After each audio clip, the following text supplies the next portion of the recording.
News 80 पर दमदार खबरें देखने के लिए हमारे चैनल को सब्सक्राइब करें, साथ ही बेल आइकन के बटन को भी दबा दें ताकि हमारे चैनल की वीडियो का नोटिफिकेशन आपको मिलता रहे। नमस्कार, मैं हूं आपके साथ राहुल राणा और कल का दिन शामली जिले के लिए बहुत महत्वपूर्ण दिन है क्योंकि कल मुख्यमंत्री योगी आदित्यनाथ एक जनसभा को संबोधित करने के लिए यहां आ रहे हैं और वहीं राहुल गांधी और प्रियंका गांधी भी एक जनसभा को कल संबोधित करेंगे। इस वक्त मैं मौजूद हूं शामली के आर.के. इंटर कॉलेज में और आप मेरे पीछे देख सकते हैं जो ये पंडाल है, ये कल यहां मुख्यमंत्री योगी आदित्यनाथ यहां कल पहुंचेंगे और ये वाटरप्रूफ जो है मंच यहां तैयार किया जा रहा है और ये पूरा पंडाल तैयार किया जा रहा है और जो इनकी व्यवस्थाएं है वो लगातार यहाँ जो लोग हैं वो लगे हुए हैं व्यवस्था करने के लिए। कुर्सियाँ यहाँ मंगा ली गई है, मैट यहाँ मंगा लिए गए हैं, साउंड सिस्टम यहाँ तैयार किया जा रहा है और माना ये जा रहा है कि देर रात तक या सुबह तक जो है ये पूरी तैयारी हो जाएगी और मुख्यमंत्री योगी आदित्यनाथ कल जब यहाँ 2:30 बजे पहुँचेंगे उसके बाद वो है जनसभा को संबोधित करेंगे और उससे जो ठीक पहले जो है राहुल गांधी और प्रियंका गांधी भी जो है कल 11 बजे का उनका समय बताया गया है कि वो कल 11 बजे यहाँ पहुँचेंगे और वो भी एक जनसभा को संबोधित करेंगे। और कल क्या कुछ समीकरण देखे जा रहे हैं इस सीट को लेकर, क्या कुछ कर सकते हैं, मेरे सहयोगी मेरे साथ रवि सुलानिया है। रवि जी, ये जो दोनों बड़े जनसभा यहाँ कल हो रही है, क्या इनका महत्व समझते हैं आप? देखिए, बिल्कुल कल 2 बड़ी जनसभाएं हो रही हैं और कांग्रेस प्रत्याशी यहाँ से हरिंदर मलिक है, इसके अलावा जो बीजेपी प्रत्याशी प्रदीप सिंह हैं, उन दोनों के लिए अपने प्रत्याशी के समर्थन में ये लोग वोट की अपील करने के लिए यहाँ आ रहे हैं। और आपको बता दूँ, देखिए जनसभा यहाँ पे जब उपचुनाव हुआ था, कैराना का बड़ा महत्वपूर्ण उपचुनाव था, पूरे देश ही नहीं पूरे विश्व की उस कैराना लोकसभा सीट पर उस वक्त निगाह थी। तो उस वक्त भी यहाँ पे मुख्यमंत्री योगी आदित्यनाथ आए थे लेकिन वो जीत नहीं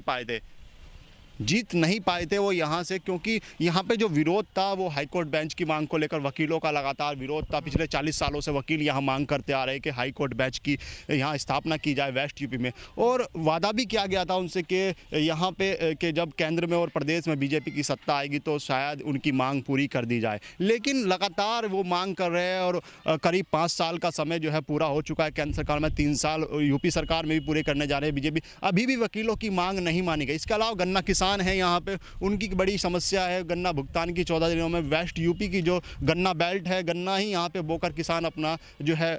भरण पोषण करता है, उसके बाद उनको समय पर भुगतान ना होना, तो ये कई बड़ी समस्याएं राहुल यहाँ पे जो जनता है, जो किसान है, जो लोग हैं उनके सामने हैं। और इन मुद्दों को लेकर के अगर बीजेपी इन मुद्दों पर काम नहीं करेगी तो शायद यहाँ पे बीजेपी के लिए ये रास्ता कठिन हो सकता है। बिल्कुल, कहीं ना कहीं जो है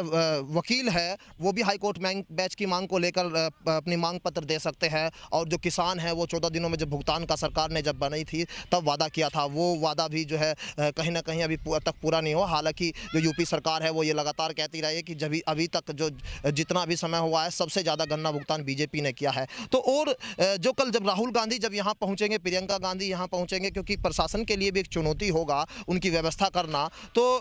हालांकि सब चीज़ें प्रशासन कर सकता है क्योंकि फोर्स बहुत है हमारे ज़िले के पास, लेकिन आप क्या मानते हैं कि जनता पर कितना प्रभाव दोनों ही जनसभा में पहुंचे जो नेता है वो कर पाएंगे, क्योंकि भीड़ जुटाना भी एक बड़ी समस्या है दोनों के लिए? देखिए, भीड़ जुटाने की बात तो ऐसी है, दोनों ही जनसभा का जो समय है वो अलग अलग रखा गया है, क्योंकि अगर दोनों जनसभा एक ही समय होती तो शायद भीड़ जुटाने में दोनों ही पार्टी को दिक्कत आ जाती, लेकिन अब दोनों जनसभाओं का समय जो है वो बिल्कुल अलग अलग रखा गया है, तो भीड़ जुटाने में तो कोई दिक्कत नहीं आएगी क्योंकि नेशनल लीडर्स है भाई। एक और उत्तर प्रदेश के सीएम है योगी आदित्यनाथ, तो दूसरी ओर जो है आप देख सकते हैं जो नेशनल लीडर राहुल गांधी है, प्रियंका गांधी है, ज्योतिरादित्य सिंधिया है, जिनको यूपी की जिम्मेदारी दी गई है, तो दोनों ही अपने आप में सक्षम है, अच्छे नेता है और भीड़ तो जुट जाएगी। लेकिन अब ऐसे में जो समस्या इन दोनों रैलियों से खड़ी होगी वो गठबंधन के सामने खड़ी होगी, क्योंकि जो दलित और मुस्लिम जो वोट बैंक है वो जो गठबंधन का माना जाता है, इन दोनों रैलियों से गठबंधन को लाभ नहीं होगा, उनको नुकसान होगा, क्योंकि दोनों ही रैलियों से गठबंधन का जो वोट बैंक है उसमें सेंधमारी की जाएगी और उसमें देखना ये होगा कि आखिर कितना दलित वोट बैंक वो बीजेपी के पास आता है और कितना कांग्रेस को मिलता है। हालांकि जो मुस्लिम है वो भी कांग्रेस के बहुत कट्टर समर्थक माने जाते हैं, कुछ पुराने जो मुस्लिम्स हैं, तो ऐसे में जो मुस्लिमों का वोट बैंक है वो और बढ़ेगा, कांग्रेस की ओर बढ़ सकता है, तो उसका नुकसान कहीं ना कहीं गठबंधन को ही होना है। वैसे आज सहारनपुर में जो है देवबंद में वो रैली कर रहे हैं गठबंधन की ओर से, मायावती और वहाँ पहुँचेंगे और अखिलेश यादव और अजीत सिंह और जैद चौधरी वहाँ पहुँचेंगे, वो बैलेंस करने की कोशिश करेंगे, क्योंकि वो एक दिन पहले ठीक जो है वेस्टर्न यूपी को लेकर जो है यहाँ एक जनसभा कर रहे हैं। तो मैं बस यही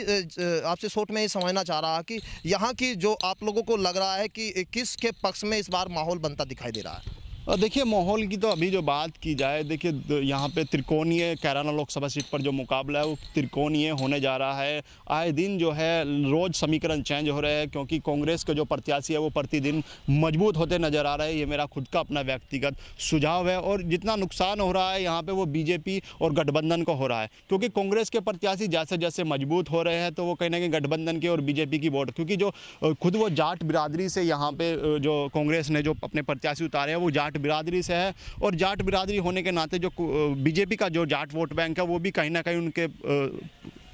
तरफ जाएगा, क्योंकि 40 सालों से वो पिछले राजनीति में है। उनका खुद का व्यक्तिगत भी अपना एक वजूद अलग से है, क्योंकि पहले वो 2 बार विधायक रहे, 1 बार राज्यसभा सांसद रहे। उनका खुद का बेटा जो है वो 2 बार विधायक रहा है। तो ऐसे में जो नुकसान होना है, देखिए, वो गठबंधन को होगा और बीजेपी को होगा। और आज जो रैली हो रही है सहारनपुर में, वो कैराना और सहारनपुर इन दोनों लोकसभाओं की वो संयुक्त जनसभा है। उसमें जो है वो भी वोटरों को साधने के लिए आ रहे हैं। राहुल, बिल्कुल, यहाँ जो है जो मुख्यमंत्री योगी आदित्यनाथ और राहुल गांधी और प्रियंका गांधी यहाँ कल पहुँचने वाले हैं। वो अपने अपने पक्ष में वोट मांगने की अपील करेंगे। हालांकि ये तो अभी 11 अप्रैल को तय होगा कि किसके पक्ष में कितना वोट प्रतिशत जाता है, क्योंकि अगर यहाँ ये भी माना जाता है कि जो 50% से ज़्यादा जो वोट अगर डलता है तो उसके लिए बीजेपी को फ़ायदा होता है, क्योंकि युवा जो वोटर है वो बीजेपी के पक्ष में यहाँ बहुत ज़्यादा दिखाई देता है। लेकिन अभी 11 अप्रैल आने वाली है और 11 अप्रैल को किसके पक्ष में माहौल बनेगा ये आने वाला वक्त बताएगा। सहयोगी शालिम के साथ राहुल राणा, न्यूज़ 80 शामली।